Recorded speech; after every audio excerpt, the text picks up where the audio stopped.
ભાઈ ગોહિલભાઈ બે થાય એટલે પછી મારે બોલાવવામાં કન્ફ્યુઝન થઈ જાય. તમારા લોકોને સમજવામાં બી કન્ફ્યુઝન થાય. ચલો કાલે બી 31 લાઈક, આજે બી 31 લાઈક. રાજભાઈ હું નાનો છું. આ જો આ નાના હે, શું કરવું? મારથી બધાય નાના હે, શું કરવું બોલો? ચલો તો હું બધાની મોટી બેન, બરોબર? હા,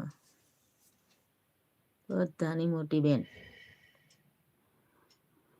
ચલો બાળકો કાલથી લાઈવમાં આવી જજો બધા. ચલો બાળકો કાલે ઉત્તરાયણ છે, શાંતિથી પતંગ ચગાવવાની હો બાળકો.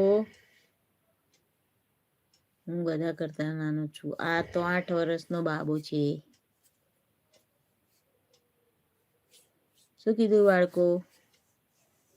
આવતીકાલે ઉત્તરાયણ છે તો પતંગ શાંતિથી